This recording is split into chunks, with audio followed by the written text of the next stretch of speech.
Alrighty, hello. So I kind of forgot I wanted to film what I was cooking for this one, so I'm couple of steps behind, but I'm just gonna try to explain it to you as best I can. Basically, I'm making it's like a cheesy chicken enchilada, so it's pretty easy to do.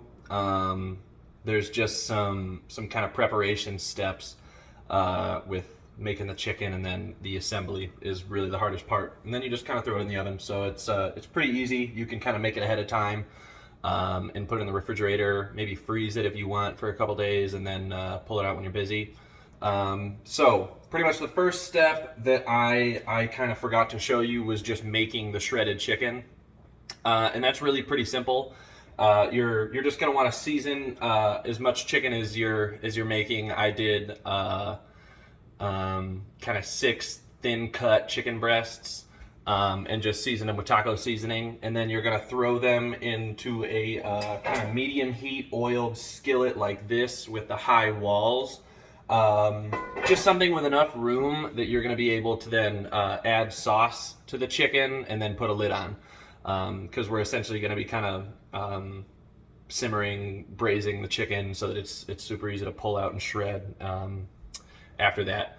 So you're gonna get a quick sear on both sides of the chicken in there, and then you'll reduce the heat and just add 1 can of enchilada sauce.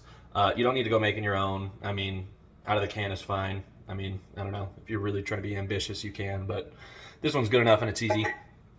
So you'll do 1 can into there, throw your lid on, and then give it like 15-20 minutes, just simmering at a kind of medium-low heat, just until the point where you can kind of grab at the chicken with what do you call it? Tongs, and it'll just kind of tear apart as you're trying to grab it. So then you'll just empty that into a bowl, and shred it up with a fork, which is kind of where I have left off. Here is a bowl of shredded chicken. The sauce should have kind of reduced. Basically, I add 1 can of the enchilada sauce, and then I'll refill that back up with water, and I'll add 1 can of the water. And you'll pretty much cook it down and reduce that until it pretty much looks like it did before you put the water in. So once it's back to that thickness, then you know you're pretty good to go. Dump that in, shred it up. So then the next few steps I'll just kind of run through real quick.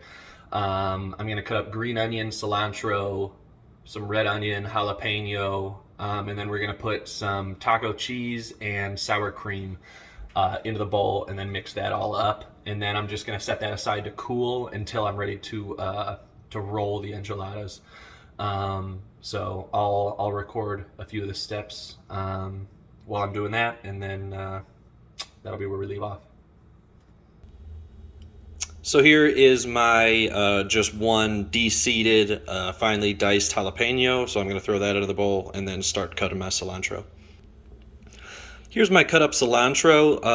I don't know if you can kind of tell through the video, but this is definitely a lot of the cilantro stems and less of the leaves. My kind of reasoning behind that is the stems, they carry a lot of the same flavor, but they're just a little firmer than the leaves. And since we're going to be cooking these, I think that's kind of the best application, is because, I mean, you can still use them. They're just not as tender as the leaves. So just since I'm putting these into the mix that's going to get cooked anyway, I'm going to put these into the chicken mix and then set aside most of my leaves to then top the enchiladas once they're all said and done and you're putting them on your plate. That way you can just kind of get the most out of your produce. So similarly to the cilantro, I'm going to set aside some of these green onions to be put kind of on top of the enchiladas once they're all cooked. So I'm going to take kind of from the root end to about the middle of all of these, and I'm going to put that into my chicken mix, and then from there up, I'm going to save some of these greens just to put on top of the enchiladas once they're done. So as you can see, I'm setting aside the top half of these green onions for later, and I'm going to put all of these that I've kind of finely chopped up into my chicken bowl.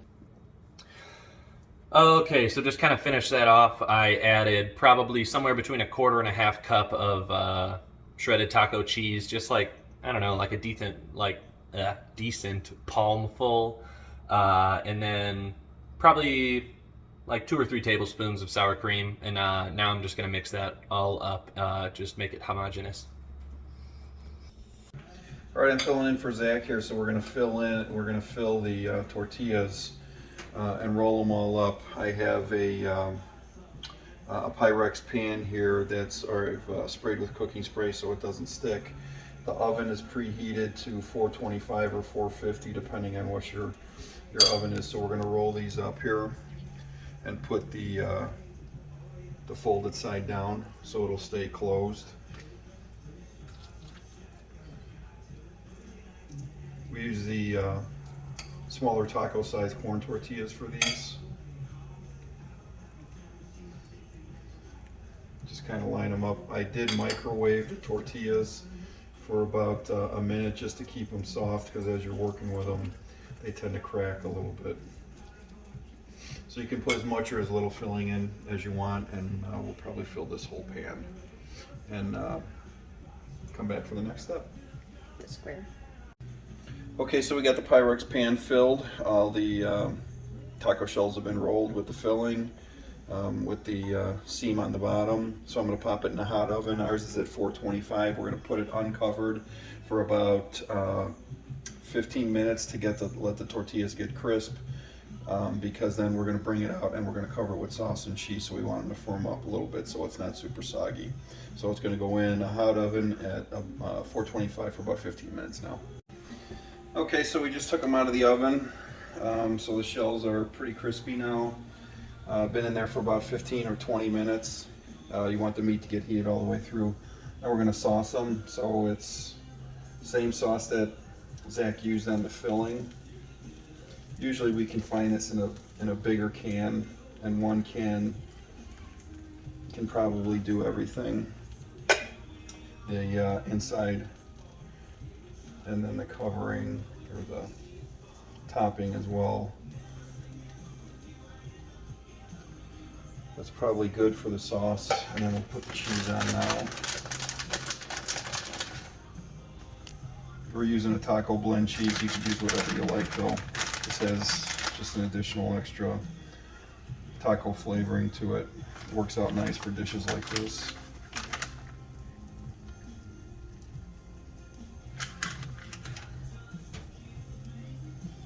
And this is almost like lasagna, so you can use whatever amount of cheese that you guys like for that.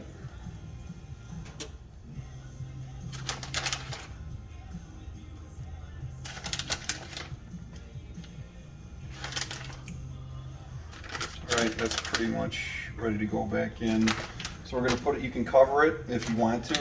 I don't think we're going to cover ours. We're going to let the cheese get a little bit browned on top. We're going to drop the temperature of the oven down to like 350 now that we're baking it. So it's going to go back in at 350 until all the cheese is melted, and if you want a little brown color, the cheese on top, and you get to that point. So we'll bring it back out when we're done. Okay, we're taking it out of the oven. It's been in for about 20 minutes at 350, so the cheese is melted. It's all bubbly. We're gonna let it rest for about 5 minutes or so, and then we'll plate it up. We also, for toppings, we usually do some chopped red onion, some cilantro, and a lot of times some avocado, but the store was out of avocados this week, so that's no dice. And hot sauce, your choice if you want to make it a little hotter. As it is, it's not really spicy at all. So we will make a plate once this sets up a little bit, and we'll show you, and that'll be the finish.